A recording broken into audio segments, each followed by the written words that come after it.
One of the arguments that is overlooked that I've really tried to hammer home the last few years, particularly in regard to demonstrating the contradictions in the Vatican I and in Vatican II doctrine of the papacy, is the notion of the temporal supremacy of the Roman bishop.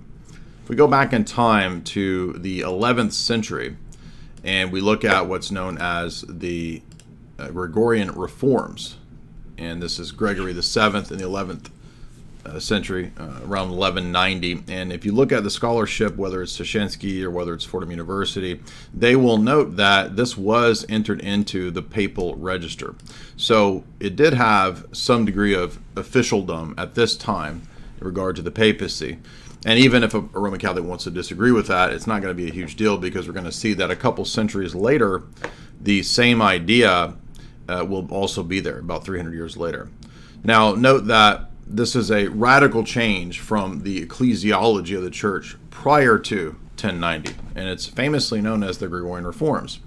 If you doubt me on that, you'll notice that the recently approved papal document, the Alexandria document from June 7, 2023, admits that this is a radical reformation and change in ecclesiology under the Gregorian reforms right here in the first 3 to 4 paragraphs. It even notes that this change was largely supported by fraudulent, forged documents. It mentions, for example, the false decretals, donation of Constantine, and there were many others as well that contributed to this, such as the Sammachian forgeries, which is where we get the first known use of the phrase, "no one judges the first see." Now, to go back to the Fordham document, the Fordham document, or version of Dictatus papae, notes that the Roman Church was founded by God alone. The Roman Pontiff alone is the universal bishop. He alone can reinstate and depose bishops. Now, we know this does become normative, because after this period in the Latin West, the Pope is the only figure who creates bishops. However, prior to this, obviously, and everyone I think admits this, who knows anything about church history, the way that a bishop is appointed is by other bishops. So there was no need for or expectation that the Bishop of Rome would anoint or would consecrate or approve all bishops in the world. Obviously, this is completely impractical too, given the ancient world, how it was structured and how far apart people were. The Pope alone is able to depose anyone in the world. The Pope alone is able to excommunicate anyone in the world. For him alone, it is lawful to make and assemble congregations. He alone may use the imperial insignia. Now, notice that Proposition 8 here is giving him geopolitical state power. And you'll notice there are similar ones about his is the only name in the world. His is the one in which all princes of the world must kiss his feet. So this is eventually what's going to be known as the temporal supremacy of the Roman bishop. So a lot of people, when I made this argument the other day, they totally missed the point. They totally misunderstood what I was saying. They thought I was saying that it's just a question of whether you can be saved in or outside the Roman Catholic Church.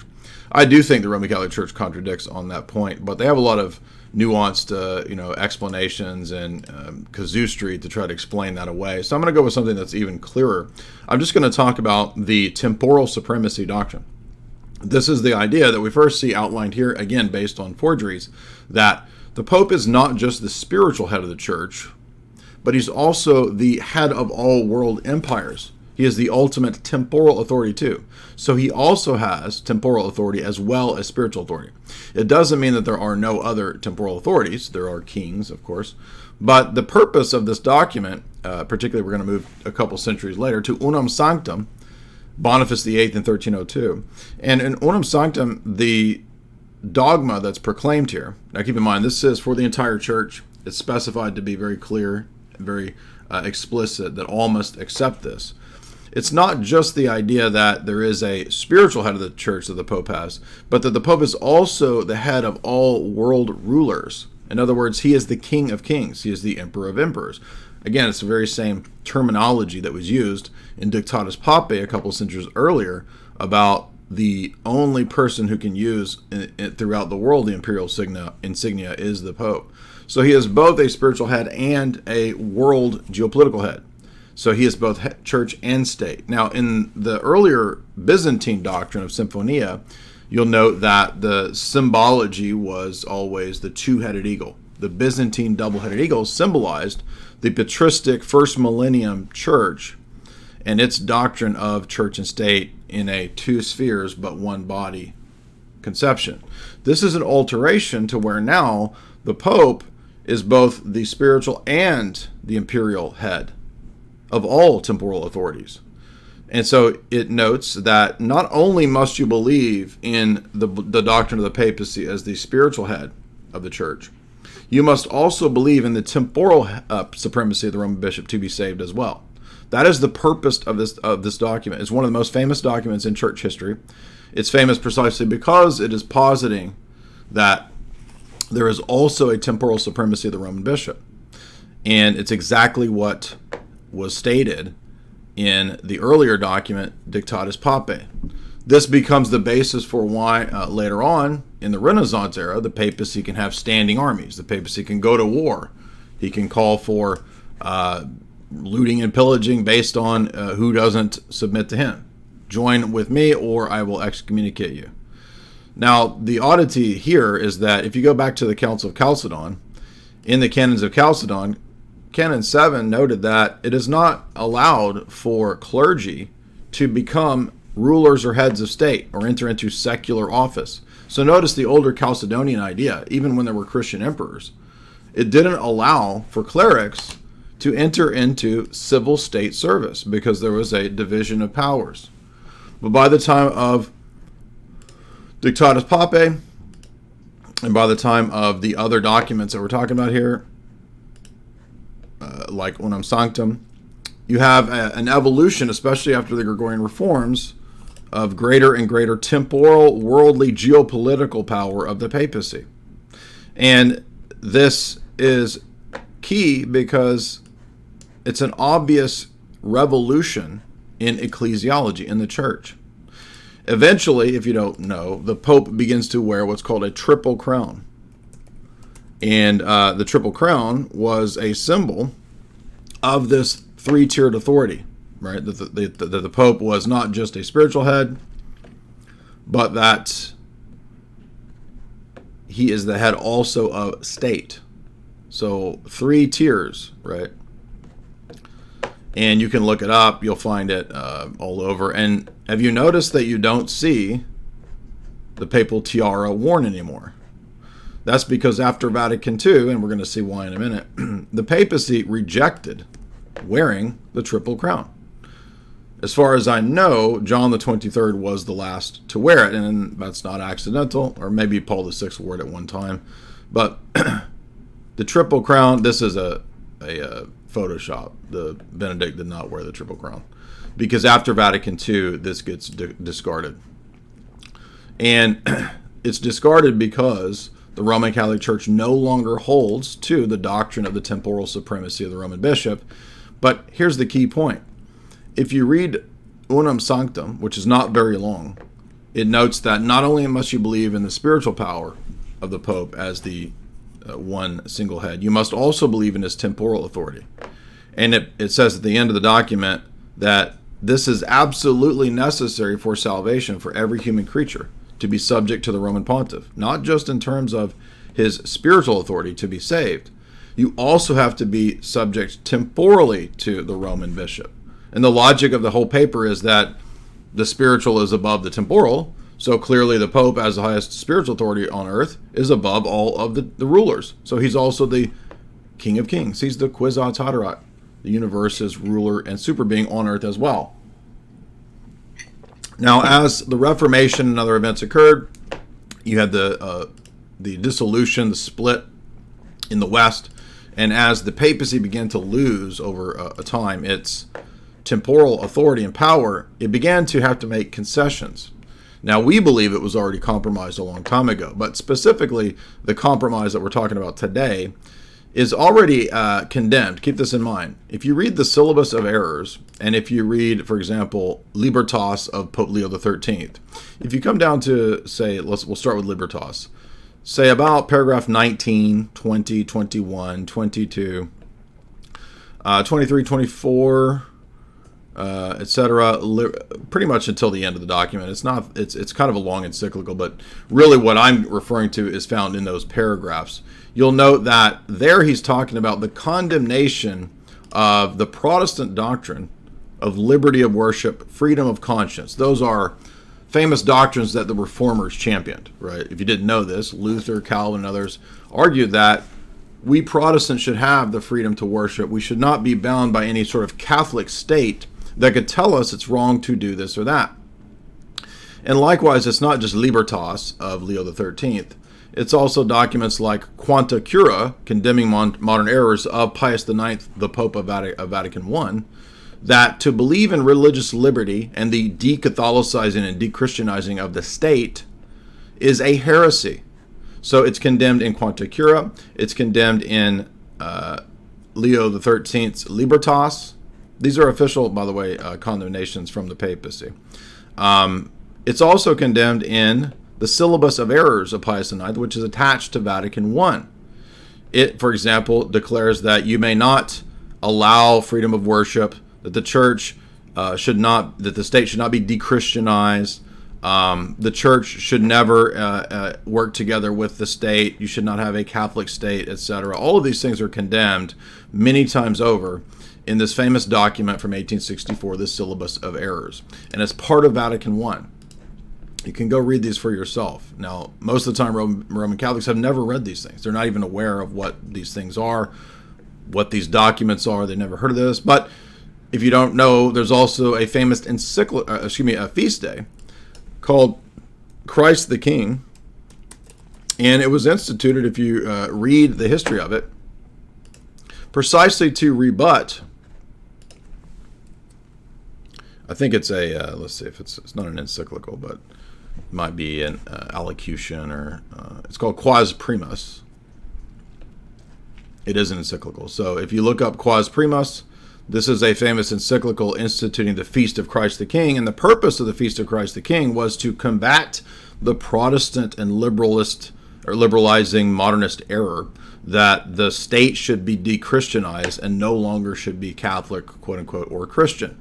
So it's another attestation to them adding to their own calendar in the Roman Catholic Church a document geared against religious liberty. And yet, what happens at Vatican II? Well, at the time of Vatican II, after all of these condemnations prior to Vatican II, which are very explicit, by the way, you have the acceptance of religious liberty, freedom of conscience, and freedom of worship. This is the document called Lumen Gentium. Excuse me, not Lumen. It's the document called Dignitatis Humanae. Here, this one. Declaration on Religious Liberty, Dignitatis Humanae. And here we have, again, I would say one of the most explicit rejections of the previous condemnations of religious liberty. And the argument is very explicit, very clear, that no, the church must also have a reference to the civil order and to the state. You should not de-Christianize the states, etc. Right, that's part of this. Now we're told that, no, that should be done. We should have total religious liberty, and so it's a capitulation to the Protestant doctrine. Now, I'm sure Roman Catholics are going to have their, but it doesn't really mean that, then that's a different kind of religious liberty. Well, set that aside, but the reason I bring it up is because the reason that they no longer hold to the temporal supremacy of the Roman bishop, and it's not said to be something necessary for salvation, is because they had to capitulate to religious liberty for various reasons, because of geopolitical pressures and so forth, at the time of Vatican II. So if you believe in religious liberty, well, obviously you can't enforce the doctrine that you must be in temporal submission to the Roman bishop to also be saved, or that you must also believe in the temporal supremacy of the Roman bishop to be saved, you see. But that's precisely what they had already dogmatized back in 1302. But now they're allowed to do this revisionist exercise to where, well, that's not really required for salvation anymore, because we have liberalized the papacy. We've taken off the Triple Crown. In fact, we go and pray in mosques towards Mecca with the Muslims. No longer do we call crusades against Muslims, we now pray in the mosques with them towards Mecca, which is an action of apostasy in Roman Catholic moral law and canon law and theology. So you can see that the submission of the temporal power and supremacy, the doctrine has changed. That is another contradiction. It's another proof that Roman Catholicism is a geopolitical tool, a mafia group that essentially capitulates to whatever is needed at the time. If it's the Middle Ages, you can call crusades against the Muslims, and that's true trad Catholicism's doctrine. Nowadays, no, you didn't even have to call crusades. Why didn't you just go pray together in the mosques?